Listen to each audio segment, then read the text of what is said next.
오늘 우리에게 주시는 하나님의 말씀은 구약성경 창세기 32장 21절에서 32절의 말씀입니다. 창세기 32장 21절에서 32절의 말씀, 구약성경 52페이지입니다.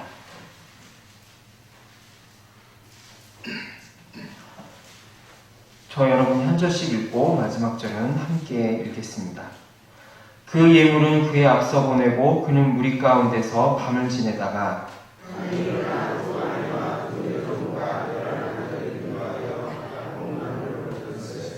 그들을 인도하여 시내를 건너가게 하며 그의 소유도 건너가게 하고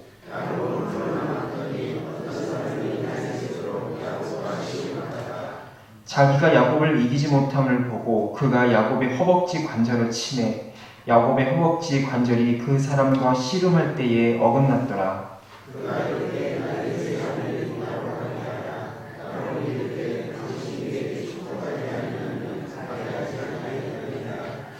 그 사람이 그에게 이르되 내 이름이 무엇이냐? 그가 이르되 야곱이니이다.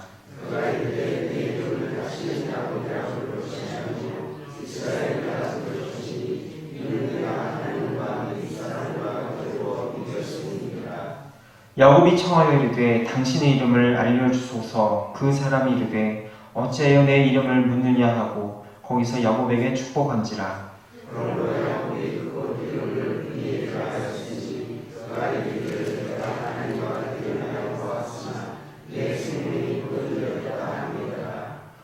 그가 브니엘을 지날 때에 해가 돋았고 그의 허벅지로 말미암아 절었더라. 그 사람이 야곱의 허벅지 관절에 있는 둔부의 힘줄을 쳤으므로 이스라엘 사람들이 지금까지 허벅지 관절에 있는 둔부의 힘줄을 먹지 아니하더라. 아멘. 기도하겠습니다. 좋으신 아버지 하나님, 우리에게 귀한 하루를 허락하여 주시고 주님 앞에 나올 수 있게 하시니 감사합니다. 새벽을 깨워 아버지 앞에 나아갈 때 우리의 기도를 통하여 우리의 삶과 우리의 교회뿐 아니라 우리가 속한 공동체와 사회와 나라와 국가 그리고 이 온 열강이 하나님 앞에 돌아오는 귀한 축복을 허락하여 주시옵소서. 오늘도 우리의 모든 것을 주께 맡겨오며 예수님의 이름으로 기도합니다. 아멘. 성경에 참 많은 인물이 나오고 그 인물마다 다양한 캐릭터와 인생사를 가지고 있음을 보게 되는데요. 그 중에서도 가장 복잡한 캐릭터를 가진 인물을 꼽으라면 단연 야곱을 꼽을 수 있지 않을까라는 생각을 하게 됩니다. 그는 아브라함과 이삭과 그리고 그로부터 이어지는 하나님의 언약의 대를 이었던 인물로 바로 이스라엘의 대표 이름인 바로 이스라엘이라고 하는 칭호를 얻은 자였습니다. 아주 명예로운 삶이었죠. 그런데 그런 명예로운 야곱의 삶 가운데에는 아이러니하게도 중요한 특징이 뭐냐? 바로 공짜가 없었다라고 하는 것입니다.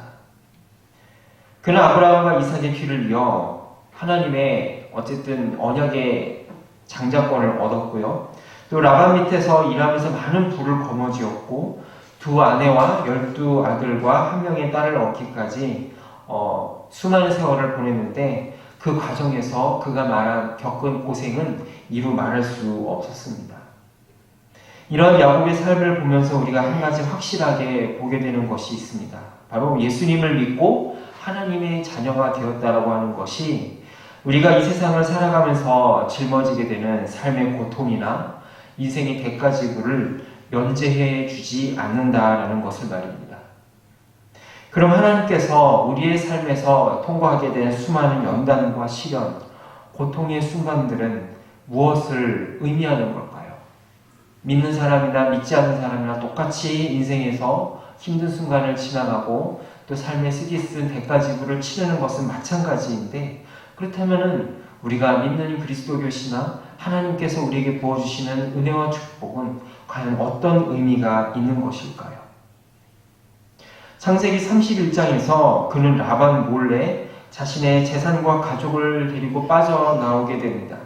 그런데 그만 길르앗산에서 라반을 만나게 됩니다. 그리고 라반과 최종적으로 언약을 체결하고 무사히 그와 작별을 하게 되지요. 이렇게 라반을 떠나서 어느덧 고향 땅으로 한 걸음 한 걸음 그는 발걸음을 내딛게 됩니다. 도망치듯이 야반도주를 해서 돌베개 베고 길거리에서 노숙을 한 지 십수년이 지나서 수많은 재산을 가지고 많은 식솔들을 거느리고 금이 환영하는 이 야곱의 모습은 정말로 겉보기에는 영광스럽고 자랑스럽고 정말 대단한 것 같습니다. 그러나 그의 발걸음이 고향으로 가면 갈수록 그에게는 피하고 싶은 진실의 순간이 다가오고 있었으니 그것은 바로 자기가 속인 형 에서와의 만남이었습니다. 야곱은 아마도 할 수만 있다면 이 순간을 피하고 싶지 않았을까요? 그러나 창세기 32장 6절을 보게 되면 전령들이 야곱에게 소식을 전하는데 에서가 수백 명의 장정들을 이끌고 이곳으로 오고 있다라는 소식을 전해줍니다. 오늘 우리가 이런 성경에 보면 수백 명의 장정들을 이끌고 이곳으로 보고 있다. 그리고 영어 성경에는 에서가 야곱을 만나기 위해서 오고 있다. 또 어떤 성경에서는 에서가 야곱을 죽이기 위해서 다가오고 있다라고 번역을 하고 있기 때문에 정확하게 에서가 어떤 의도를 가지고 야곱에게 다가왔는지는 우리는 알 수 없습니다. 그러나 아마도 좋은 모습은 아니었겠죠. 그는 이 위기를 어떻게 해결하였을까요? 자신의 목숨과 자신의 모든 것이 걸린 이 전체절명의 순간 야곱은 자신이 할 수 있는 모든 조치를 다 취하게 됩니다. 자신의 재산을 두 대로 나누어서 하나는 앞서 보내고 하나는 다른 곳으로 피신을 시킵니다. 하나가 몰살이 되면 남은 하나는 보존하기 위해서였죠. 그리고 에서를 위해서 예물 중에서도 좋은 것을 골라서 사람을 시켜 먼저 그에게 예물을 보내게 됩니다. 곧이어 그는 자신의 아내와 자녀들을 자기보다 앞서 강을 건너게 합니다. 이렇게 자기가 할 수 있는 모든 조치는 다 취했지만 한 가지 변하지 않는 사실은 그가 곧 에서를 만날 것이라는 사실이고 어떤 일이 벌어질지 알 수 없다라고 하는 것입니다.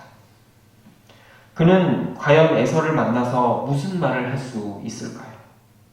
그리고 에서는 아버지를 속이고 자신을 속여서 자신에게 올 축복을 갈취한 동생 야곱에게 어떻게 대할까요? 이러한 위기의 순간에 그가 붙은 것은 하나님의 약속이었습니다. 그가 이제까지 풍성한 재물을 얻은 것, 가족을 얻은 것, 그리고 여기까지 발걸음을 오게 된 것이 자기의 힘이 아니라 하나님의 약속의 근거인 것이라는 사실을 그는 호소하며 창세기 32장 11절과 12절에서 이렇게 간구합니다. 내가 주께 간구하오니 내 형 손에서 에서의 손에서 나를 건져내시옵소서. 내가 그를 두려워하면 그가 와서 나와 내 처자들을 칠까 겁이 나기 때문이다. 주께서 말씀하시기를 내가 반드시 내게 은혜를 베풀어 내 씨로 바다에 셀 수 없는 모래와 같이 많게 하리라 하셨나이다 라고 말합니다. 자기가 할 수 있는 모든 것은 다 했고 이제 남은 것은 하나님의 역사와 에서의 처분밖에는 없는 이 결정적인 순간에 그가 붙들었던 것은 바로 하나님의 언약, 하나님께서 나의 아버지, 나의 할아버지 아브라함과 이삭에게 한 약속을 지키기 위해서라도 오늘 저를 보호해 주셔야 되지 않겠습니까? 라는 그런 절규와 부르짖음이 바로 이 기도에 나타나는 것이죠. 그런데 이런 위기의 순간에 에서보다 앞서 찾아온 사람이 있었습니다. 오늘 본문 24절을 보면 이러한 순간을 야곱은 홀로 남았더니 어떤 사람이 날이 새도록 야곱과 씨름했다라고 기록을 하고 있습니다. 홀로 멍하니 강가에 앉아있는데 낯선 이가 싸움을 걸어온 이 상황이 얼마나 야곱에게 당황스러웠을까요? 죽을 힘을 다해 이 사람과 싸움을 하면서 그는 이 낯선 사람이 인간이 아니라는 사실을 알게 됩니다. 야곱이 끝까지 상대를 놓아주지 않으려고 하자 그는 이 야곱의 환도뼈를 치게 되죠. 그리고 이제 나를 좀 가겠으니 내버려 두라라고 얘기하니까 야곱이 그에게 뭐라고 합니까? 당신이 내게 축복하지 아니하면 가게 하지 아니하겠나이다 라고 말합니다.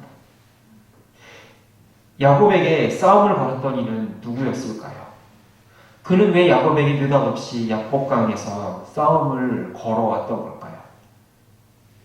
야곱은 이제까지 형도 속이고 아버지도 속이고 아버지를 통한 하나님의 축복마저도 자기의 손으로 조작할 수 있을 줄 알았습니다. 게다가 자기를 속인 라반의 속임수마저 되갚아주고 많은 재산을 얻어서 여기에 이르게 되었습니다. 그러나 하나님께서는 하나님 당신의 축복마저도 자기 마음대로 조작하려고 했던 야곱에게 너의 인생의 주인공이 누구인지를 일깨우기 위해서 그에게 싸움을 걸어오셨던 것입니다. 그의 전체 인생을 인도하시고 지키시고 모든 것을 쥐고 계셨던 분은 야곱이 아니라 하나님이셨음을 일깨우기 위해서 그에게 거칠게 싸움을 걸어오셨습니다. 어쩌면 야곱의 인생 전체는 내 마음대로 살려고 하는 야곱의 죄악된 본성 가운데 하나님께서 개입하시고 간섭하셔서 너의 인생이 누구인지, 너를 통해서 내가 무슨 일을 하려고 하는지 일깨우기 위한 하나님의 씨름이 아닌가라는 생각을 해보게 됩니다. 이렇게 하나님께서는 야곱으로 하여금 너의 인생의 진정한 주도권이 누구에게 있는지를 일깨우고 자기의 힘이 아니라 하나님의 힘으로 인생을 살아가는 것이라는 사실을 잊지 않게 하기 위해서 하나님은 그의 환도뼈를 치십니다. 그러므로써 그의 육체에 지울 수 없는 자국을 남기셨던 것입니다. 그가 그토록 사모하고 갈망하던 장자권, 아브라함과 이삭으로부터 이어지는 놀라운 하나님의 구원의 역사의 주인공이 되게 하기 위해서 그는 환도뼈가 부러지는 고통을 겪어야만 했던 것입니다. 지금 야곱 앞에는 에서가 기다리고 있습니다. 그러나 에서가 야곱의 목숨을 쥐고 있는 것이 아니라 하나님이 쥐고 있다는 사실을 그는 비로소 깨닫게 되었습니다. 그리고 이제 이후로 야곱의 모든 후손은 야곱의 새 이름인 이스라엘로 불리게 되는 진정한 약속의 계승자로 그는 거듭나게 되었습니다. 비록 그의 남은 인생은 부러진 환도뼈로 인하여서 절뚝거리며 살게 되었지만 그 절뚝거림은 그의 인생의 핸디캡으로 남은 것이 아니라 오히려 그의 인생에 역사하신 하나님의 강권하심의 흔적이요 명예로운 영광이었다라는 사실을 우리는 잊지 말아야 될 것입니다. 우리는 이러한 비슷한 캐릭터를 신약에서도 발견하게 됩니다. 사도 바울은 한때 교회의 격렬한 박해자이고 예수님을 믿는 사람을 이 지구상에서 없애기에 혈안이 된 사람이었습니다. 그는 지구 반대 끝이라도 자신의 조상으로부터 이어져 온 이 유대의 전통을 어긋나게 하는 이 예수 믿는 사람들을 잡아 죽이기 위해서 자신의 온 몸과 마음을 던졌던 사람이었습니다. 그런데 그랬던 그가 다메섹 도상에서 예수님을 만나고 변화되었습니다. 빛으로 오신 예수님을 직접 만나는 영광을 누리고 사도가 되었습니다.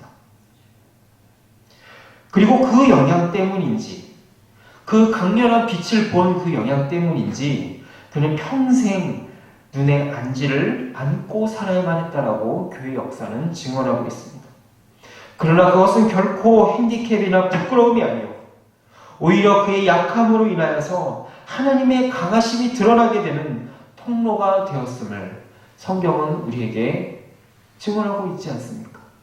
바로 야곱의 절뚝거림이 그와 같다라고 하는 것이죠.